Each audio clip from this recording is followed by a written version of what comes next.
Hi everyone, I'm Dan Monacella from MGP, Monacella Guitar Productions. This is Josh. Here to talk about another guitar in the collection here, and little stories that go along with it. This is kind of inspired by, Josh. He had a really cool green RG guitar a long time ago, and Ibanez, this thing's a black Ibanez RG. I'm not sure exactly what, but it says RG series on the top. So, and like I said, Josh always had a really cool one, so I kind of wanted to have an Ibanez too. I always played Yamaha and Fender, and so I picked up this guitar from an old student of mine, actually, Kang Garnick, who turned out to be a really good friend over the years. But I want to talk about what was cool about this. It was like, if you have a Strat, okay, you can't pull up on your whammy bar, okay? So that was always kind of lacking for me, always playing Strats in a lot of these videos. But around the time that we did this one called Rastan many years ago, so really cool VGM music, stuff like that. I wanted to have the whammy of this, kind of inspired by Alex Lifeson of Rush, one of my heroes. You can actually go up, and instead of like, how you're limited to a Strat or something like that to only go down.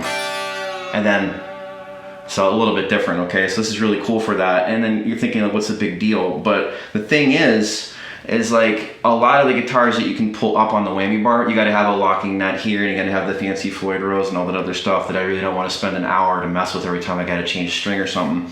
So this was the perfect blend of like how I like simplicity in guitars with a simple bridge setup, although it's not that simple. You still gotta put the strings in like upside down and whatever. I really don't even know how to do it, quite honestly. But really cool bridge, super cool whammy bar where you can go both directions. And no locking thing here, so I can tune really quick in a hurry. And the other thing that Kang did before he sold this to me many years ago, maybe about 10 years ago, maybe 8, I'm not quite sure. But he put this pickup in, super custom, cool pickup. I really couldn't even tell you what it's called. Sorry, I'm not the most technical guitar player. I just mostly focus on like playing it instead of worrying about all this kind of stuff. But at the same time, I respect people that are into this. I just know that I don't know anything about it.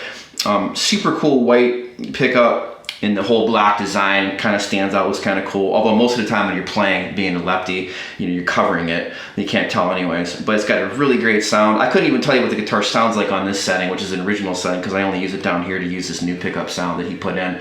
And he knew so much more about, and knows so much more about guitar sounds and textures than me, that I just totally trusted him. I said, hey, if you think it's cool, then I do too. And I've been playing on it ever since then. And like I said, I used it in the earliest back that I remember ever using this thing was for that video called Rastan, which is pretty cool if you like that kind of stuff.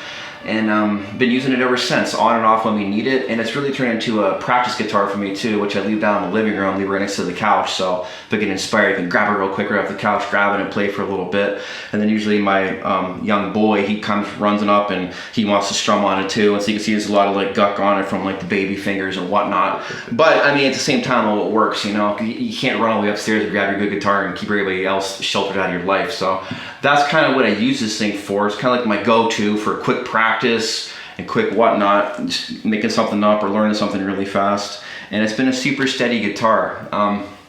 You can see the fancy bridge and all that stuff in the back, for messing with it.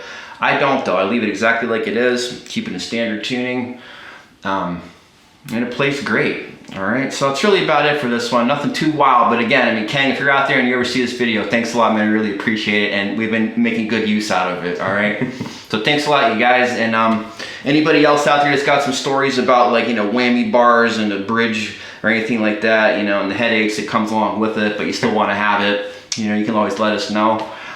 And that's really about it. So take care for now, and stay tuned for more videos. All right, thanks for watching this stuff, you guys.